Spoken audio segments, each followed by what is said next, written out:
화요 예배 설교 본문 말씀은 요한계시록 11장 1절에서 14절 말씀입니다. 또 내게 지팡이 같은 갈대를 주며 말하기를 일어나서 하나님의 성전과 제단과 그 안에서 경배하는 자들을 측량하되 성전 바깥 마당은 측량하지 말고 그냥 두라. 이것은 이방인에게 주었은즉 그들이 거룩한 성을 42달 동안 짓밟으리라. 내가 나의 두 증인에게 권세를 주리니 그들이 굵은 베옷을 입고 1260일을 예언하리라.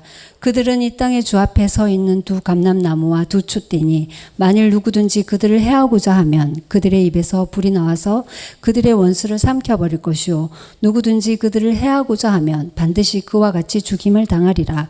그들이 권능을 가지고 하늘을 닫아 그 예언을 하는 날 동안 비가 오지 못하게 하고 또 권능을 가지고 물을 피로 변하게 하고 아무 때든지 원하는 대로 여러 가지 재앙으로 땅을 치리로다. 그들이 그 증언을 마칠 때 무저갱으로부터 올라오는 짐승이 그들과 더불어 전쟁을 일으켜 그들을 이기고 그들을 죽일 터인즉 그들의 시체가 큰 성 길에 있으리니 그 성은 영적으로 하면 소돔이라고도 하고 애굽이라고도 하니 곧 그들의 주께서 십자가에 못 박히신 곳이라. 백성들과 족속과 방언과 나라 중에서 사람들이 그 시체를 사흘 반 동안을 보며 무덤에 장사하지 못하게 하리로다. 이 두 선지자가 땅에 사는 자들을 괴롭게 한 고로 땅에 사는 자들이 그들의 죽음을 즐거워하고 기뻐하여 서로 예물을 보내리라 하더라. 3일 반 후에 하나님께로부터 생기가 그들 속에 들어가매 그들이 발로 일어서니 구경하는 자들이 크게 두려워하더라. 하늘로부터 큰 음성이 있어 이리로 올라오라 함을 그들이 듣고 구름을 타고 하늘로 올라가니 그들의 원수들도 구경하더라. 그때 큰 지진이 나서 성 10분의 1이 무너지고 지진에 죽은 사람이 7천이라. 그 남은 자들이 두려워하여 영광을 하늘의 하나님께 돌리더라. 둘째 화는 지나갔으나 보라 셋째 화가 속히 이르는도다. 아멘. 아마 계시록 11장은 성경 전체에서 다니엘서 9장 정도와 더불어 가장 해석하기 어려운 그러한 내용이 아닌가 싶습니다. 아마도 성경에서 가장 어려운 오늘 설교가 될 것 같고요. 제가 접근하는 이 성경 방법은 우리가 마태, 마가, 누가, 요한이 예수님 당시에 이 땅에 사셨을 때의 말씀을 우리가 알아갈수록 또 우리 현실 속에서 그리스도의 영으로 말미암아 유익을 얻는 것처럼 또한 구약에서는 오실 메시아를 바라보게 하시면서 많은 예표와 상징으로 그리스도를 바라보도록 함으로 말미암아 구약을 읽으면서도 예수님을 만나면서 오실 메시아를 기대하고 믿음을 가지고 소망을 가지면서 또 구약을 읽으면서도 우리가 은혜를 받는 것처럼 이 계시록은 우리가 창세기를 읽을 때도 마찬가지로 인류의 역사와 함께 어떻게 하나님이 무엇을 뜻하시는지 창세기를 읽으면서도 은혜를 받는 것처럼 계시록은 주님의 재림, 주의 재림과 또 역사의 끝과 그리고 새하늘과 새 땅이라는 그 완성된 기업을 우리가 소망하게 하면서 현재 속에서 또 유익을 얻도록 하는 것이란 말씀이죠. 근데 이러한 어떤 구성을 놓치고 현재 속에서만 무조건 은혜를 얻으려고 하면서 보다 보면 이제 이걸 비유적으로나 또 알레고리하게 어떤 너무 무리한 그런 점프를 하는 일들이 있는데 많은 개혁주의 신형에서 개혁주의는 이제 솔라 스크립추라 오직 성경 안에서 성경을 해석하는 것인데 보면 이 계시록을 특히 계시록 11장 같은 걸 다루는 데 있어서 너무 이 비유적으로 점프하는 것이 많아요. 상당히 많습니다. 저도 그러한 접근을 하면서 무리하게 은혜를 나눌 수도 있지만 제 어떤 신앙 양심에는 또 우리가 아는 것처럼 얼레디 나제 속에서 하나님의 나라의 이미 임하심과 그리고 앞으로 완성될 그런 구조 속에서 이 계시록을 볼 때에 이 디스펜세이셔널리즘, 이 세대주의 같은 경우는 미래에 대한 어떤 궁금함, 호기심 가운데에서 이런 것들을 해석하려고 하면서 많은 무리를 일으키지만은 그러나 그들에게 조금 더 영향을 받지 않는 가운데서도 이 성경을 읽을 때 아이들처럼 받들 때는 이것이 재림에 집중되어서 계시되는 것을 부인할 수가 없는 것이에요. 특별히 오늘 14절을 보면 둘째 화는 지나갔으나 보라 셋째 화가 속히 이르는도다 해서 이게 셋째 화는 이제 예수님의 재림과 함께 하게 되는 어마어마하게 무서운 그러한 일곱 재앙, 일곱 대접 재앙으로 이어지는 것인데, 이 지금 둘째 화라는 것이 담고 있는 내용들은 지금 계시록 11장도 담고 있는 것으로 볼 수가 있는 것입니다. 왜냐하면 곧바로 둘째 화는 지나갔으나 이 둘째 화가 지나갔다는 내용을 계시록 11장과 동떨어지게 할 때는 이것을 여기다 쓸 이유가 전혀 없는 것이죠. 그래, 아무튼 이 계시록 11장은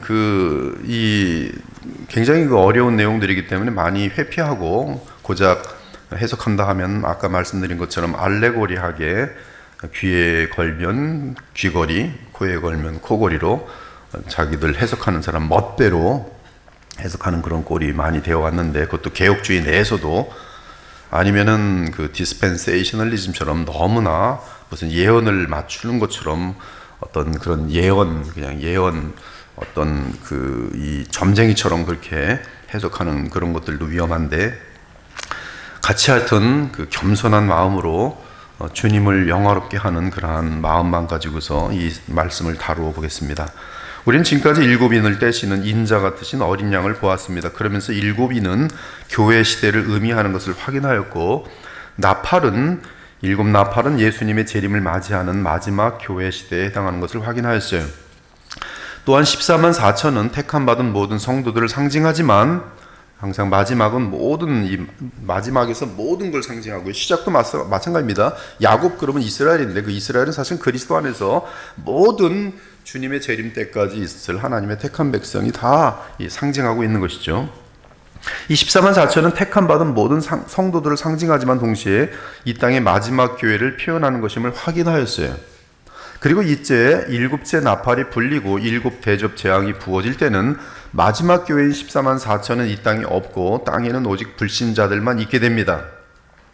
즉 마지막 나팔이 불어 주께서 재림하실 때는 하나님 보좌에 있는 성도들은 부활체를 입을 것이요, 이 땅의 마지막 교회에 속하여 살아있는 자들은 그 몸이 변화하여 공중에서 신랑 되시는 예수님을 만나 혼인잔치로 들어갈 것이. 그러므로 마지막 나팔이 분 직후 이 땅에는 단 한 사람의 신자도 없게 되는 것입니다. 그러나 마지막 나팔이 불기 전에 이 땅에는 적그리스도가 등장하므로 이 땅의 마지막 교회는 교회 역사 가운데 가장 큰 환란인 소위 대환란을 지나게 됩니다. 계시록 7장을 보면 어린 양 그리스도께서 여섯째 인을 떼시고 일곱째 인을 떼시기 전에 하늘과 땅의 성도들을 보여줍니다. 이미 세상을 떠난 성도들은 하늘나라에서 영원한 안식에 들어가 있습니다. 한편 여섯째 인이 떼어진 후 하나님께서는 천사를 시켜 이 땅에 있는 택한 백성들을 향해 그 이마에 인을 치십니다. 천사를 시켜 인을 친다고 하였으니 이는 성령의 인침인 성령 세례와는 다른 사건이에요. 구약에서도 에스겔서 같은 데 보면 인을 칠 때 보면은 이미 택한 주의 백성을 향하여 보호하시는 그런 개념 속에서 천사를 통하여 인을 칩니다. 이때 천사로부터 인을 받는 14만 4천은 이 땅에 거하는 하나님의 모든 백성이면서도 동시에 이스라엘 나라와 긴밀한 관계에 있습니다. 이제 계시록 11장에서 요한은 하늘의 성전과 함께 땅의 교회를 봅니다.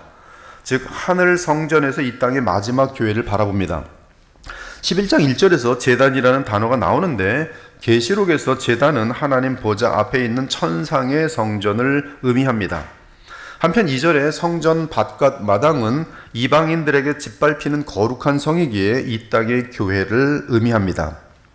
즉 14만 4천이 모이는 이 땅의 교회를 의미합니다. 천상의 성전은 이미 승리한 교회이지만 이 땅의 마지막 교회는 마지막까지 전투하는 성도들입니다. 한편 지금 요한이 보는 1절과 2절의 환상은 에스겔이 본 환상과 매우 유사합니다. 이미 살펴본 것처럼 에스겔도 두루마리를 먹었고 사도 요한 역시 두루마리를 먹었습니다. 단지 다른 것이 있다면 에스겔의 환상은 유다 민족을 중심으로 하는 반면 요한의 환상은 마지막 교회를 중심으로 하고 있습니다. 또한 에스겔은 불순종하는 이스라엘 민족의 심판을 전하지만 요한은 불순종하는 세상 나라를 향해 심판을 전하고 있습니다.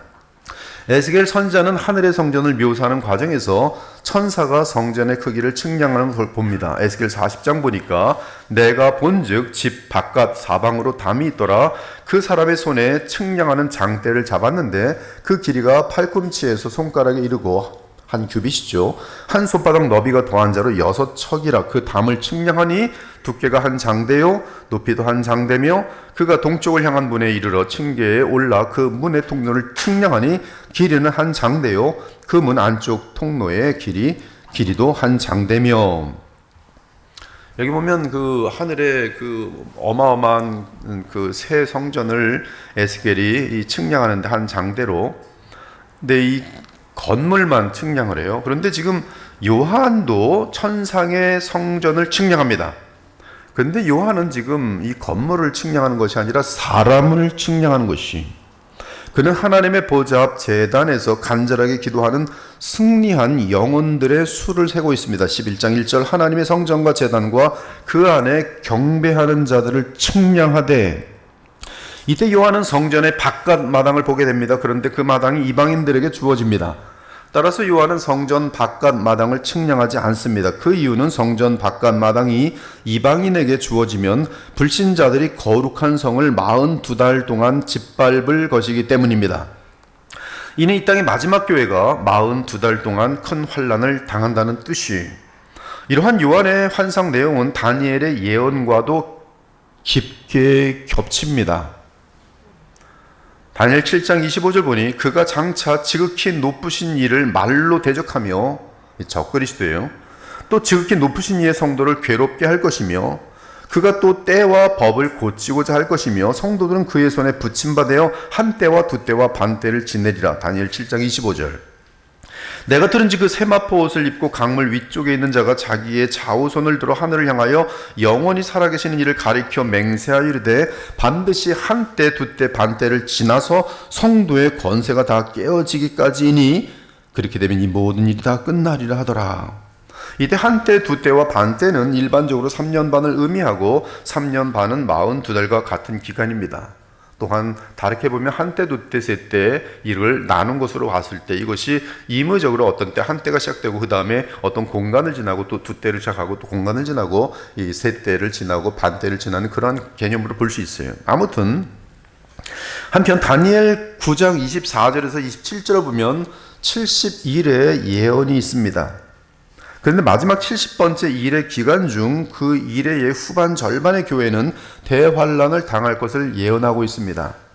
그가 장차 많은 사람들과 더불어 한 일해 동안의 언약을 굳게 맺고, 신학자들은 여기서 어마어마하게 갈라집니다. 수백 개로 갈라진다고 볼 수 있어요. 다니엘서 이 9장의 내용 25절부터 한 27절까지의 내용은, 성경에서 24절에서 27절까지의 내용은, 70일에 대한 내용은 가장 해석하기 어려운 내용이에요. 그래서 여기도 그가 장차 많은 사람과 더불어 한 일해 동안의 언약을 굳게 맺고, 이 그는 누구인가에 대한 의견이 아주 천차만별이고요. 또 그 다음에 그가 또 대명사가 나는데, 그가 그 일의 절반에 제사와 예물을 금지할 것이며 또 포악하여 가증한 것이 날개를 의지하여 설 것이며 또 이미 정한 종말까지 진노가 황폐하게 하는 자에게 쏟아지리라 하였느니라 하니라. 그래서 이 앞의 내용의 앞에는 누구인가? 이제 영 같은 구약의 최고의 학자 같은 경우는 앞에 그는 메시아로 보고 뒤에 그는 적그리스도로 보기도 하고, 또 둘 다 메시아로 보기도 하고 둘 다 적그리스도로 보기도 하고, 아주 복잡합니다. 근데 제 경우는 이 앞에는 지금 그리스도로 보이고 뒤에는 적그리스도로 보여요. 아무튼 물론 이 내용은 1차적으로 초대교회 때 로마의 디도 장군에 의한 예루살렘 침공이 42달 동안 지속되면서 예루살렘 성전이 돌 위에 돌 하나 남지 않고 멸망하는 것을 예언한 것입니다.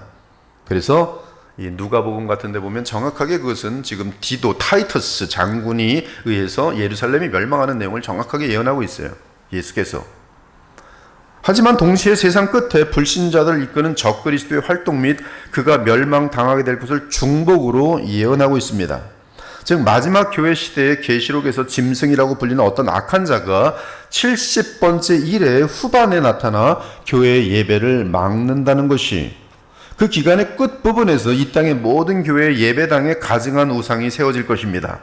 그러나 갑자기 주께서 재림하시면서 그 통치자를 멸하실 것이, 그 내용은 데살로니가 후서 2장에 나옵니다. 누가 어떻게 하여도 너희가 미혹되지 말라. 먼저 배교하는 일이 있고 저 불법의 사람 곧 멸망의 아들이 나타나기 전에는 주의 재림의 날이 이르지 아니하려니 그는 대적하는 자라 신이라고 불리는 모든 것과 숭배함을 받는 것에 대항하여 그 위에 자기를 높이고 하나님의 성전에 앉아 자기를 하나님이라 내세우느니라. 이처럼 불법한 자가 나타나리니 주 예수께서 그 입의 기운으로 그를 죽이시고 강림하여 나타나심으로 패하시리라. 그리고 다니엘서 마지막 부분을 보면 역사 끝에 대한 특이한 정보를 제시합니다. 매일 드리는 제사를 폐하고 또한 멸망하게 할 가증한 것을 세우는 그때부터 1290일을 지낼 것이요 기다려서 1335일까지 이르는 그 사람은 복이 있으리라. 교회에서 매일 드리는 예배가 폐할지고 멸망에 가증한 것이 설 때부터 1290일을 말하는데 이는 42달에 30일이 추가된 기간입니다. 제 개인적인 의견입니다. 추가된 30일은 예수님의 재림으로 주의 백성이 휴거한 후 아마겟돈 전쟁을 치르는 기간으로 사료됩니다. 또한 1290일에 45일을 더하면 1335일이 되는데 이는 아마겟돈 전쟁을 치르고 그 직후에 하나님께서 친히 마귀를 불못에 던지시고 현재 땅과 하늘을 불로 깨끗하게 씻은 후에 공중 혼인잔치를 마친 영광스러운 주의 백성에게 새하늘과 새 땅을 기업으로 주시는 기간으로 개인적으로 사료됩니다. 그 누구도 이 내용에 대해서 정확하게 자신 있게 얘기하는 사람은 아무도 없어요. 저도 마찬가지입니다. 제 개인적인 이 신학의 조직 신학 속의 구조 속에서 그렇게 사료될 뿐이 그날이 보면 알겠죠. 우리 담임 목사님 맞으셨네. 아니면 조금 틀리셨네. 한편 오늘 본문 2절과 3절은 42달, 이 42달은 지금 이 마귀가 역사하는 기간에 볼 때는 42달이라는 표현을 쓰고 주님의 종들을 또 역사하는 편을 볼 때는 이 1260일 동일한 기간을 날짜를 따로 씁니다. 계시록 12장도 마찬가지. 이 2절과 3절은 42달 그리고 1260일을 말합니다. 유대력으로 한 달은 정확하게 30일입니다. 그리고 42개월은 3년 반이며 유대력으로 1260일이 1260일은 주의 백성이 이방교회 배교 시대에 주 두 증인에 의해 보호와 양육을 받는 기간이고 이 1260일은 놀랍게도 마지막 교회 두 증인인데 이 두 증인은 사실은 거슬러 올라가면 이 1260일은 이 마지막을 대표하면서 모든 교회의 성령과 말씀으로 보호되어지는 그런 기간을 나타내주고 있는데요. 그럼에도 불구하고 1260일을 우리는 이 마지막 두 증인을 실질적인 사람으로 보아야 된다는 것이 이것을 예수님의 재림 때로 놓지 않고는 자꾸 이렇게 알레고리컬하게 이 두 증인이 뭘까? 말씀이야, 기도야 이렇게 하는 사람도 있고 두 증인은 무슨 칼뱅이야, 루터야 이런 사람이 있고 그러나 지금 이 두 증인은 셋째, 둘째 화가 진행되고 있는 과정 속에서 마지막 화가 오지 않은 가운데에서 분명한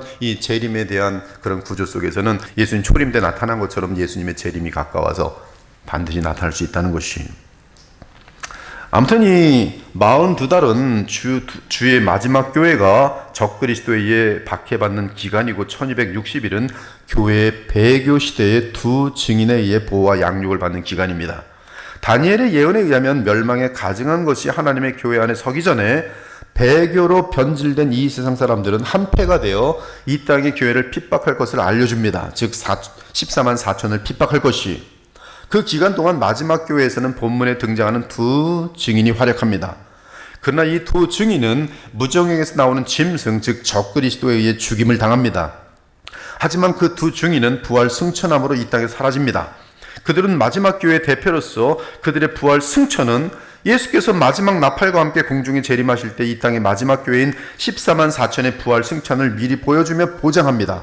따라서 마지막 교회의 허다한 성도들은 적그리스도가 이끄는 42달의 박해 기간에 기꺼이 순교를 택함으로 주의 품에 안기게 될 것이 한편 두 증인을 죽인 적그리스도는 온 세상의 통일 제국을 다스리며 마음껏 이 땅의 교회를 학대하고 죽이면서 말살하려고 할 것이 만일 그 기간이 좀 더 길면 아마 이 땅의 교회는 적그리스도에 의해 완전하게 멸망하여 사라질 것입니다. 그러나 두 증인이 죽고 부활 승천한 이후 마지막 나팔이 부는 때까지는 42달 정도가 될 것이 즉 이 땅의 마지막 교회가 적그리스도의 사악한 통일 왕국의 지대한 박해를 받는 기간은 3년 반 정도가 될 것입니다. 그 기간은 마지막 교회에게 말로 다 표현 못할 큰 환란이 될 것이 예수님께서는 멸망하게 하는 가증한 것이 교회 내에 서는 그때부터 주께서 재림하시는 때까지의 기간을 큰 환란이라 말씀하셨어요. 그 후 큰 환란이 지나 마지막 나팔이 불면 주의 재림과 함께 7 대접 재앙이 부어지면서 아마겟돈 전쟁이 치러질 것입니다. 그때 적그리스도와 거짓 선자와 불신자들 그리고 악령들이 심판을 받아 불못에 들어가고 곧바로 마귀가 심판을 받아 불못에 들어가므로 이 세상 역사는 끝나게 될 것이, 그리고 영원한 천국인 새하늘과 새 땅의 시대가 도래할 것입니다. 그러므로 너희가 선지자 다니엘이 말한 바 멸망에 가증한 것이 거룩한 곳에 선 것을 보고던 읽는 자는 깨달을진저. 우리 주 예수님의 말씀입니다. 이는 그때 큰 환란이 있겠습니다. 창세로부터 지금까지 이런 환란이 없었고 후에도 없으리라. 누가복음에서는 이것을 디도 장군의 공격으로 정확하게 묘사하고 있고, 마태복음은 놀랍게도 이 장면을 디도 장군과 더불어서 예수님 재림 때와 겹쳐서 우리에게 다시 알려주고 있어요. 이는 그때 큰 환란이 있겠습니다. 창세로부터 지금까지 이런 환란이 없었고 후에도 없으리라. 그 날들을 감하지 아니하면 모든 육체가 구원을 얻지 못할 것이나 그러나 택하신 자들을 위하여 그 날들을 감하시리라. 그날 환란 후에 즉시 해가 어두워지며 달이 빛을 내지 아니하며 별들이 하늘에서 떨어지며 하늘의 권능들이 흔들리리라. 그때 인자의 징조가 하늘에서 보이겠고 그때 땅의 모든 족속들이 통곡하며 그들이 인자가 구름을 타고 능력과 큰 영광으로 오는 것을 보리라. 그가 큰 나팔 소리와 함께 천사들을 보내리니 그들이 그의 택하신 자들을 하늘 이 끝에서 저 끝까지 사방에서 모으리라. 그러나 그날과 그때는 아무도 모르나니 하늘의 천사들도 아들도 모르고 오직 아버지만 아시느니라. 노아의 때와 같이 인자의 임함도 그러하리라. 홍수전에 노아가 방주에 들어가던 날까지 사람들이 먹고 마시고 장가들고 시집가고 있으면서 홍수가 나서 그들을 다 멸하기까지 깨닫지 못하였으니 인자의 임함도 이와 같으리라. 사랑하는 여러분, 교회 시대는 오순절 성령 강림으로 이 땅에 열렸습니다. 교회 시대 동안 이 땅의 교회는 사도 요한 시대의 상황과 유사한 처지에 처하곤 하였어요. 그때에도 기독교를 박해하는 로마 제국이 있었고 그 제국과 함께 춤을 추던 거짓 교회인 유대교가 있었습니다. 그 이외에도 거짓 교회의 참 교회가 핍박을 받아왔고 종종 등장하는 세상 제국에 의해 고난과 궁핍과 순교를 당하였어요. 지금 이 시대에도 북한, 러시아, 중국 그리고 수많은 이슬람 나라에서는 복음의 참교회와 신자들이 박해와 어려움과 순교를 당하고 있습니다. 이제 마지막 교회 시대인 14만 4천의 때에는 전 세계적인 규모로 교회가 박해와 궁핍과 순교를 당하게 될 것이, 전 세계적인 규모로. 이는 전 세계적인 배교의 시대가 찾아오면서 그렇게 될 것이고, 또한 세상 제국 및 도시를 대표하는 바벨론 성이 등장하므로 그렇게 될 것입니다. 잘 기억하고 계세요. 배교는 전 세계적으로 이방 교회에서 일어날 것이, 그리고 바벨론 성이 특별하게 등장할 것이.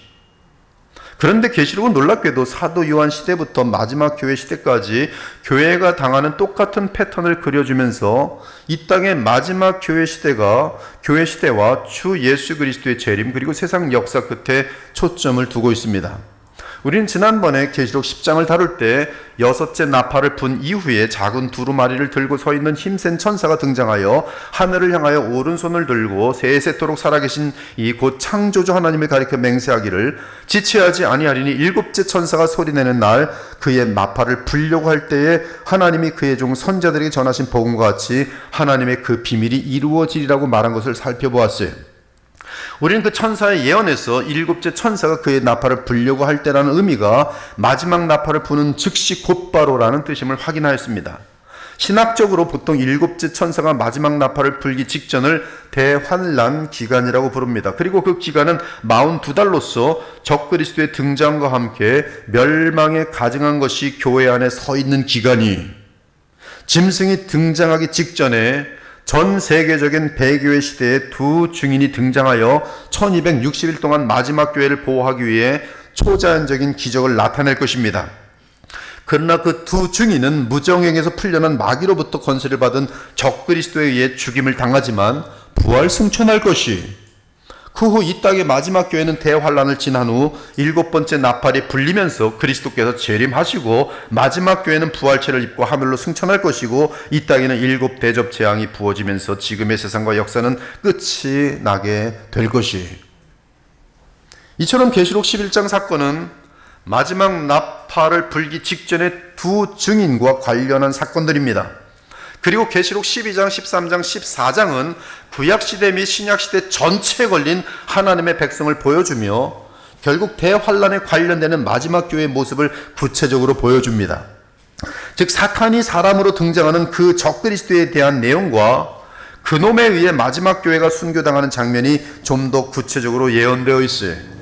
그리고 7번째 나팔이 불면 주님의 재림과 함께 7 대접 재앙 심판이 이 땅에 부어지면서 역사는 끝나는 것입니다. 중요한 사실은 7째 천사가 이 마지막 나팔을 불어 7 대접을 이 땅에 부을 때는 이 땅에 14만 4천은 땅에 없고 하늘에 있다는 사실이, 즉 그리스도께서 재림하심으로 이 땅의 성도들과 하늘의 성도들은 모두 부활하여 공중에서 휴거된 상태에 있게 됩니다. 계시록 15장 2절 3절은 그것을 유리 바다에 서는 것으로 묘사하고 있어요. 공중에 서 있는, 공중에 다 들려 있는 하나님의 백성은 다 공중에 있어요. 땅에는 아무도 없습니다. 그래서 7 대접을 부으시는 거예요. 이때 이 공중에 다 들려서 또는 이 땅에 있었던 그 성도들이 변화하여, 순식간에 변화하여 다 하늘에 있는 휴거된 상태에 대해서 계시록 15장은 또 내가 보니 불이 섞인 유리바다 같은 곳이 있는데 짐승과 그의 우상과 그의 이름의 수를 이기고 벗어난 자들이 유리 바닷가에 서서 하나님의 검은 고를 가지고 하나님의 종 모세의 노래 어린 양의 노래를 불러 이르되 주 하나님 곧 전능하신 이시여 하시는 일이 크고 놀라우시도다. 만국의 왕이시여 주의 길이 의롭고 참되시도다. 찬송하더라. 창세로부터 주께서 택한 성도는 한 사람도 빠짐없이 다 구원함을 받았기 때문에 이제 더 이상 이 땅에는 구원받을 자가 없어요. 과거의 옛 세상에서 홍수 심판 전에 노아의 방주문이 닫힌 것처럼 이제 이 세상의 역사 끝에는 주의 백성들이 다 하늘 구름에 올려진 상태에서 하늘 문이 닫히고 하나님과 어린 양의 마지막 진노가 이 땅에 부어지게 될 것이, 또 이 일 후에 내가 보니 하늘의 증거 장막의 성전이 열리며 7 재앙을 가진 7 천사가 성전으로부터 나와 맑고 빛난 세마포 옷을 입고 가슴에 금띠를 띠고 네 생물 중에 하나가 영원토록 살아계신 하나님의 진노를 가득히 담은 금대접 7을 그 7 천사들에게 주니 하나님의 영광과 능력으로 말미암아 성전의 연기가 가득 차매 7 천사의 7 재앙이 마치기까지는 아무도 성전에 능히 들어갈 자가 없더라. 한편 마귀와 한패인 온 세상의 불신 무리들은 본문 10절에서 땅에 사는 자들로 특이하게 표현되어 있습니다. 이 두 선지자가 땅에 사는 자들을 괴롭게 한 고로 땅에 사는 자들이 그들의 죽음을 즐거워하고 기뻐하여 서로 예물을 보내리라 하더라. 이제 이 두 증인에 대해 좀 더 살펴보겠어요. 오늘 본문에는 3절에 두 증인이 나오고 10절에서는 그들을 두 선지자라고 부릅니다. 그들은 죽었다가 3일 반 후에 살아나 구름을 타고 하늘로 올라갔습니다. 이 두 증인은 무엇이며 만일 사람이면 누구일까요? 이 두 증인에 대한 견해는 끝도 없이 많습니다. 모든 커멘터리를 읽으면 다 다를 거예요. 여러분이 갖고 있는 것조차도 몇 개 되지 않더라도 또 다 다를 겁니다. 끝도 없이 많아요. 어떤 학자들은 죽지 않고 하늘에 가 있던 에녹과 엘리야가 땅에 내려온 것이라고 말하고, 또 어떤 다른 학자는 예수께서 변화산 상에서 있었을 때 구름 가운데 등장하였던 모세와 엘리야라고 주장합니다. 또 어떤 학자는 초대교회를 대표하였던 베드로 사도와 바울 또는 마지막 교회를 대표하는 두 선자라고 말하기도 합니다. 가장 안전한 해석은 언제나 성경에서 같은 예를 찾는 것이, 지금까지 우리가 확인한 것처럼 하나님께서는 주의 백성들이 성경을 바르게 해석할 수 있도록 언제나 참조할 사건 및 계시를 남겨놓으십니다. 두 증인이 누구인지 가장 중요한 단서는 4절에서 알려주고 있어요. 그들은 이 땅의 주 앞에 서 있는 두 감람나무와 두 촛대니, 감사하게도, 너무나 감사하게도 구약에서 스가랴 선자가 정확하게 같은 표현을 사용합니다. 다 같이 스가랴 4장을 보면은요, 여러분들은 스가랴 4장을 찾는 데 있어서 그리 오래 걸리시면 안 됩니다. 화요 예배까지 오시는 분들이. 스가랴 4장.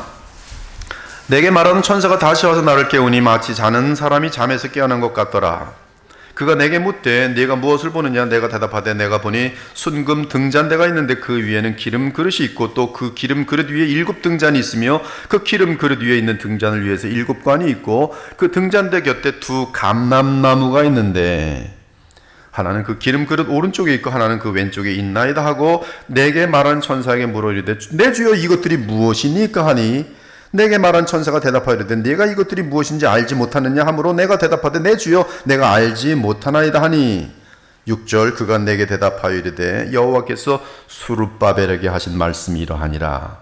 11절 내가 그에게 물어 이르되 등잔대 좌우에 2 감람나무는 무슨 뜻이니까 하고 12절 다시 그에게 물어 이르되 금 기름을 흘리는 2 금관 옆에 있는 이 감람나무 2가지는 무슨 뜻이니까 하니 14절 이르되 이는 기름 부은 자 둘이니 온 세상의 주 앞에 서 있는 자니라 하더라. 스가랴 사장의 마지막 절이 말하는 기름 부음 받은 자 둘은 1차적으로 그 당시 대제사장 여수아와 총독 수룹바벨입니다. 그 둘은 하나님 앞에서 제사장과 왕으로서 각각 기름 부음을 받은 2 사람이 한편 계시록 전체에서 등잔대는 촛대인데요. 교회를 말합니다. 계시록 1장 12절, 13절, 2장 1절, 5절은 이 촛대를 교회를 상징합니다. 특히 계시록의 주인이신 예수 그리스도께서 계시록에 나오는 이 촛대의 환상은 교회라고 하셨어요. 네가 본 것은 7 금 촛대라. 7 촛대는 7 교회니라. 그러므로 2 증인은 교회와 겹친 존재입니다. 여수아와 수룹바벨이 이 돌아온 모든 이스라엘 남은 자들의 대표인 것처럼 지금 이 2 증인은 교회, 마지막 교회와 겹치는 존재예요. 즉 2 증인은 2 인물인데 역사 끝에서 하나님의 마지막 증인으로 서 있는 마지막 교회인 14만 4천과 연합된 선지자들입니다. 따라서 2 증인은 2 개인적인 인물로서 마지막 이 땅의 교회의 대표이며 또한 교회 지도자입니다. 그러면서도 작은 두루마리 즉 마지막 나팔 심판을 온 세상에 알리는 선지자들입니다. 이에 그들은 하나님의 엄중한 심판을 알리기 위해 굵은 베옷을 입고 1260일을 예언합니다. 즉 하나님의 심판의 말씀을 온 세상에 전하는 자들이 마치 초대교회 베드로와 야고보 그리고 바울과 같은 존재들입니다. 중세교회 위클리프나 존 후스와 같은 사람들이 종교개혁대의 마틴 루터와 존 켈빈과 같은 사람들입니다.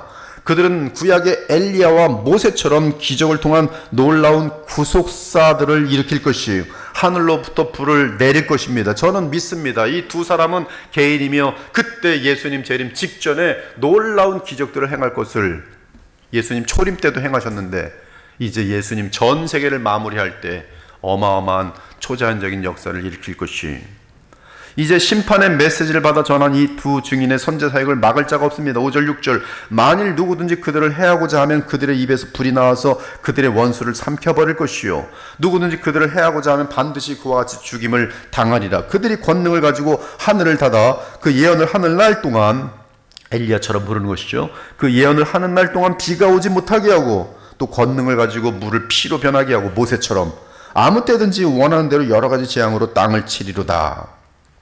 그들의 입에서 나오는 불같은 심판 메시지 때문에 세상 나라들과 배교한 거짓 교회들은 2 증인 및 참 교회를 향해 전쟁을 치르며 심판의 메시지를 전하지 못하게 합니다. 여러분 지금 벌써 동성애자 교회들이 많이 컸어요. 뭐 서울에서 아마 퀴어 축제가 있었던 것 같은데 보니까 보도가 어떻게 됐냐면 교회가 양진으로 나뉘어졌다. 교회가 지금 양진으로 나뉘어졌다고 보도하고 있어요. 즉 동성애 지지하는 교회가 굉장히 많이 있다는 거예요. 동성애 반대하는 교회야. 벌써 이 자리까지 왔습니다. 지금 전 세계 교회들이 동성애를 지지한다면 그것은 가짜 교회들이 존재. 그들은 동성애를 반대하는 교회를 향하여 무지 엄청나게 공격할 겁니다. 법적으로 고소하고 난리칠 거예요. 벌써 많아요. 무슨 뭐 언론을 쥐고 있는 그런 사적인 단체들 벌써 많습니다. 거기에다가 교회들은 또 추잡한 사건들을 터뜨리면서 그 사람들이 아주 공격 실마리를 지금 열심히 주고 있어요. 난리 났습니다. 그들은 이 심판 메시지 때문에 이 굉장히 참 교회들을 이 2 증인을 미워하고 참 교회를 미워해요. 그러나 복음을 외치는 그들의 사명이 완수되지 않는 한 그들은 땅에 내리는 하나님 심판과 불로 보호를 받을 것입니다. 하나님께서는 그 두 증인과 이 땅의 마지막 교회를 보호하시면서 원수를 좌절시킬 것이, 그럼에도 예수께서 재림하시기 전에 무적행에서 짐승이 하나 올라올 것입니다. 그 짐승은 이 땅의 마지막 교회에 엄청난 박해와 파괴를 가할 것이, 그리고 그때는 마지막 교회를 향하여 짐승이 이길 것입니다. 따라서 짐승은 그 두 증인의 생명을 취할 것입니다. 그리고 그 짐승은 권력과 거짓 교리로 장악한 이 땅의 모든 교회에 멸망에 가증한 것을 세워 놓을 것이, 교회마다 가증한 것이 설 것이, 적그리스도 예수님이라고 세울 것이, 하나님이라고 세울 것이, 특히 그 적그리스도는 예루살렘 성을 땅의 왕들을 다스리는 큰 성 바벨론으로 만들 것이, 8절 이하 그들의 시체가 큰 성길에 있으리니 그 성은 영적으로 하면 소돔이라고도 하고 애굽이라고도 하니 곧 그들의 주께서 십자가에 못 박히신 곳이라. 백성들과 족속과 방언과 나라 중에서 사람들이 그 시체를 사흘 반 동안을 보며 무덤에 장사하지 못하게 하려다. 이 두 선자가 땅에 사는 자들 괴롭게 함고로 땅에 사는 자들이 그들의 죽음을 즐거워하고 기뻐하여 서로 예물을 보내리라 하더라. 3일 반 후에 하나님께로부터 생기가 그들 속에 들어가며 그들이 발로 일어서니 구경하는 자들이 크게 두려워하더라. 짐승에 의해 죽임당한 두 증인의 시체는 큰 성 바벨론에 공개적으로 노출됩니다. 이곳은 원래 예수 그리스도께서 십자가에 못 박히신 예루살렘이지만 짐승이 교회를 이기게 되면서 그의 제국의 수도가 되어 영적으로 소돔과 애굽이 될 것이, 한편 원수의 시체를 장사 지내지 않고 노출시키는 것은 성경의 율법에 의하면 최고로 그 존재를 모독하는 행위입니다.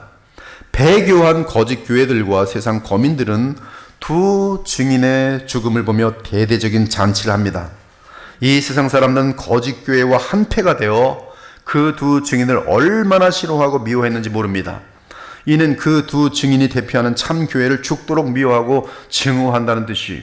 하지만 세상 나라들은 하나님의 나라를 결코 이길 수 없습니다.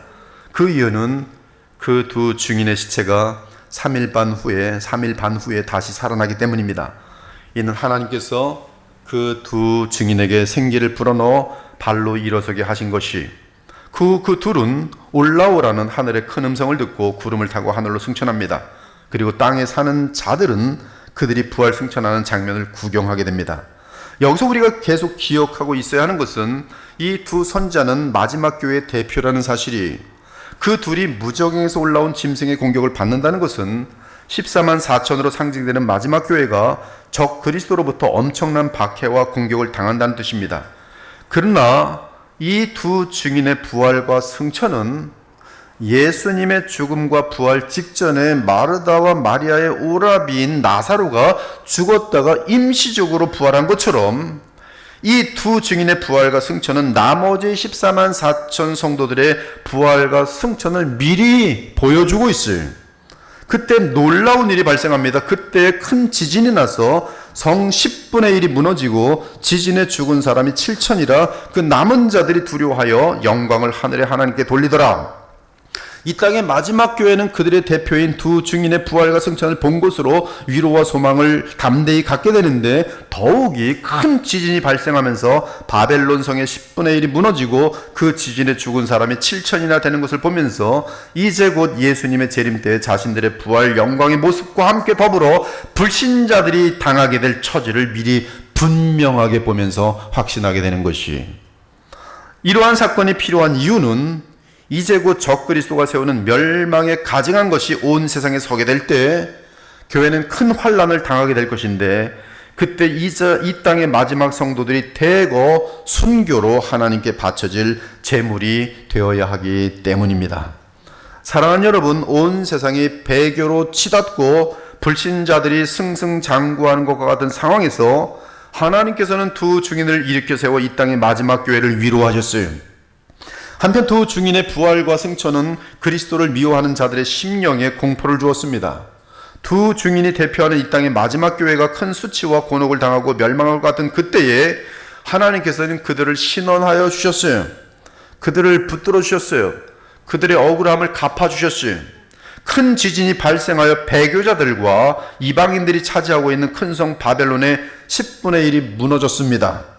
한편 배교자와 불신자들의 대표가 모여있는 바벨론 성의 7,000명의 죽음은 교회를 핍박하는 데 앞장섰던 거짓 교회의 우두머리들과 각 나라의 지도자들을 상징합니다. 7,000이라는 수가 실제 7,000명인지 아니면 상징적인 숫자인지는 계시록의 장르가 묵시인 것을 고려할 때 상징적인 숫자로 기울어집니다. 아무튼 분명한 것은 참교회를 말살하기 위해 마귀와 언약을 맺은 수많은 종교 지도자들과 세상 권력가들이 큰 지진으로 죽는 것이, 또한 큰 지진으로 바벨론 성이 대표하는 이 땅의 모든 이방 도시의 10분의 1이 무너졌다고 보아도 전혀 해석에 하자가 없습니다. 그렇다면 얼마나 많은 불신자들과 배교자들이 이 큰 지진으로 사망하겠습니까? 이 땅에 거하는 자들은 성도들이든 불신자들이든 하나님의 심판인 지진으로 인하여 세상의 지도자들 전체와 세상 도시의 10분의 1이 무너지는 것을 보면서 하나님의 존재와 능력을 부인할 수 없게 됩니다. 따라서 신자는 물론이고 불신자들까지도 하나님은 살아계신 두려우신 분임을 인정하게 됩니다. 너무 확실하기 때문에. 이는 그들이 적그리스도에게 속한 자일지라도 교회의 기적적인 승리를 보면서 하나님의 능력과 존재를 인정할 수밖에 없는 것이, 불신자들은 하나님의 교회를 대적하던 거짓 목사들과 세상 지도자들이 졸지에 죽고 또한 세상 도시의 10분의 1이 지진으로 인하여 무너지는 것을 보며 패배의 참담함과 함께 두려움을 느낄 것입니다. 그 가운데 하나님의 존재와 교회의 승리 앞에 어쩔 수 없이 자신들의 패배를 인정할 것이요. 그러나 이 뜻이 그들이 회개를 하고 구원을 얻는다는 뜻은 아니에요. 단지 하나님의 권능에 의해 교회의 승리가 확증된 사실을 어쩔 수 없이 인정하게 될 수밖에 없는 사실을 말하는 것입니다. 물론 참된 신자들 및 이 땅의 마지막 교회는 위대한 하나님의 심판을 보며 더욱 용기와 위로 가운데 하나님을 경외하며 그리스도 안에서 하늘의 하나님께 영광을 돌릴 것이. 사랑하는 여러분, 오늘 환상은 마지막 적그리스도가 등장하기 전에 있을 마지막 교회의 모습을 보여줍니다. 그들이 당하게 될 어려움을 보여줍니다.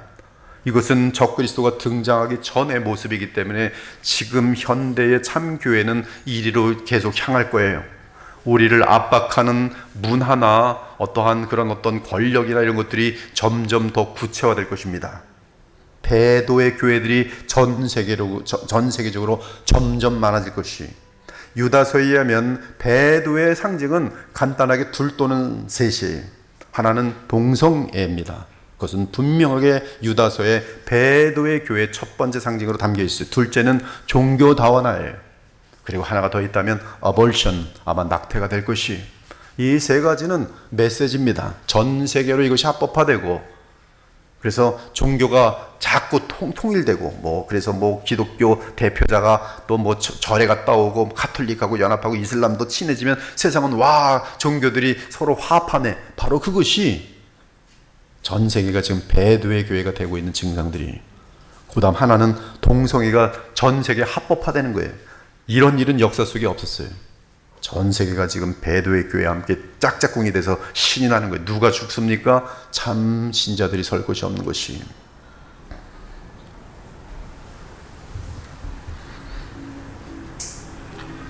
오늘 환상은 마지막 적그리스도가 등장하기 전에 있을 마지막 교회의 모습을 보여줍니다. 그들이 당하게 될 어려움을 보여줍니다. 마지막 교회는 전 세계적인 배교 앞에서 거짓 순자들과 세상의 불신자들에게 박해를 당할 것이, 그러나 그런 어려움 속에서도 교회는 다시 일어나 달려갈 것입니다. 더욱 소망을 뚜렷하게 가질 것이, 우리 주 하나님은 마지막 교회가 위로를 받을 수 있도록 두 선자를 보내주셨고, 그들로 하여금 예수님 및 사도시대처럼 초자연적인 능력을 행할 수 있게 하셨어요. 그들은 하나님이 주신 초자연적인 능력으로 세상의 악인들로부터 마지막 교회를 보호하였습니다. 심지어 그들이 적그리스도의 등장으로 살해당할지라도 하나님께서는 그 두 증인을 죽음에서 일으켜 세워 하늘로 데려가심으로 마지막 교회의 부활의 소망을 확실하게 주셨고, 심지어 큰 지진을 일으키심으로 하나님의 공의로운 심판을 미리 분명하게 보여주셨어요. 그러므로 마지막 교회의 성도인 14만 4천은 자신들도 그 두 증인처럼 부활하여 승천할 것이며, 반면에 세상 원수들은 이제는 10분의 1이 아니라 전부 하나님의 심판 아래 영원히 멸망할 것을 미리 보았던 것이. 그럼에도 마지막 교회는 적그리스도의 등장과 함께 나타나는 무서운 마지막 박해를 받고 거의 순교할 것입니다.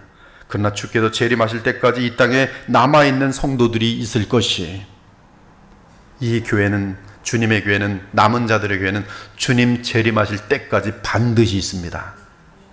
그때 주께서 마지막 나팔소리와 함께 재림하실 때 이미 이 세상을 떠난 주의 백성들이 먼저 부활체를 입게 될 것이고, 이 땅에 살아남아 있는 성도들은 공중으로 휴거되어 공중에서 부활체를 입은 성도들과 합하게 될 것이, 그리고 공중의 영광스러운 부활의 교회는 공중에서 우리 주 예수 그리스도와 함께 혼인 예식을 치를 것이, 사랑하는 여러분, 지금 이 시대에도 이 땅의 수많은 교회 역시 이미 사탄의 사주를 받는 권력자들과 거짓 선자들에게 많은 박해를 당하고 있습니다. 개인적으로도 참신자들은 이 세상 이곳저곳에서 박해를 당하고 있습니다. 그러나 그리스도를 믿는 자들은 결코 죽지 않습니다. 불신자들의 미움과 박해 가운데서도 그들은 끝까지 믿음을 저버리지 않을 것이, 그러므로 그들은 망한 것 같아도 또다시 주를 의지하여 다시 일어설 것입니다. 한국 교회사를 보아도 일제 식민지 및 신사 참배로 교회는 완전하게 무너지는 것 같았지만 도리어 하나님께서 일본을 망하게 하셔서 교회는 살아났어요. 그 이후 얼마 지나자 공산당이 교회를 완전히 무너뜨리려 했지만 또다시 남한에서는 그 어떤 때보다 교회가 살아서 많은 영혼들을 구원하였어요. 그러나 앞으로 북한처럼, 또 이런 러시아처럼, 또 지금 많은 이슬람 나라들처럼 그것이 전 세계의 배도의 교회와 함께 참교회를 박해하는 그런 시대가 올 것이, 왜 그런 시대가 옵니까? 바로 예수께서 바울을 통하여 예언해 주셨기 때문에 그래요. 먼저 배교하는 일이 있고 저 불법의 사람 곧 멸망의 아들이 나타나면 주 예수께서 재림하시리라. 그러므로 앞으로 참교회에 많은 어려움이 있을 것이, 준비하세요. 지금부터 깨어 기도하세요. 붙들어야 돼요. 권력자들로 인한 고난이 있을 것이고 이단 및 거짓 복음의 침투가 더욱 심각해질 것입니다. 여러분, 성경 붙들고 사십시오. 성경 놓치지 마셔야 돼요. 오직 성경, 오직 예수 붙드셔야 삽니다. 여러분, 주님 만났을 때 비참하면 안 되잖아요. 예수님을 저주하며 배반했던 베드로가 예수님 만났을 때 그 비참함이 어떠할지 생각해 보셨어요? 저주하며 예수님을 배반했던 베드로, 그러나 예수님은 그를 찾아와서 만나주세요. 그러나 저주하면서 나의 주를 배반했던 나, 여러분이 그 모습하고 다시 재림의 주를 만날 때 저주하고서만큼 그 힘이 평소에 만들어져야 돼요. 평소에 거짓말하지 말아야 되고, 평소에 죄짓지 않아야 되고, 평소에 더러운 사람들 만나지 말아야 되고, 평소에 더욱더 온 마음을 다하여 주님 붙들어야 돼요. 지금 그리스도의 보혈교회는 지금 다른 교회들과 함께 지금 많이 깊어 있습니다. 깨끗해요. 그러나 방심하면 안 돼요. 방심하면 안 돼요. 많은 어려움들이 있을 거예요. 전 느낍니다. 지금 그냥 인터넷만 보더라도 이단들이 지금 이단 및 거짓 복음의 침투가 심각해지고 있어요. 좀 그만 놀러 다니시고 자꾸 좀 성경 좀 보세요. 성경 많이 보셔야 돼요. 성경에서 예수님을 계속 만나셔야 돼요. 예수님께서 우리의 마음을 깨끗게 하시고 지혜를 주시는 그런 역사를 우리가 정말 체험해야 돼요. 내가 변화되어지는, 성경에 의해서, 예수님의 사랑에 의해서, 성령에 의해서 변화되어지는 것이 내가 스스로가 알아야 돼요. 드라마 좀 그만 보시고, 동영상 좀 그만 보시고, 쓸데없는 세상 무슨 연예인들 그런 기사들 그만 좀 보시고, 그거 알아서 뭐합니까? 저 미국에서 20년 동안 한국 돌아가는 줄 모르는데도 20년 후에 돌아오니까 잘 돌아가고 있더라고요. 알 필요 없어요. 열심히 그냥 딱 한번 보면서 그냥 아침 뉴스 제목만 쭉 보고 그렇구나 그러고 그 다음 성경 보세요. 그러나 참교회는 죽지 않습니다. 그 이유는 하나님께서 그분의 성령으로 다시 일으키실 것이기 때문에 그래요. 또한 부활하셔서 교회의 머리 되신 우리 주 예수 그리스도는 전능하신 하나님의 아들이기에 언제나 원수들을 심판하시고 자기 백성과 제자들을 보호하시기 때문입니다.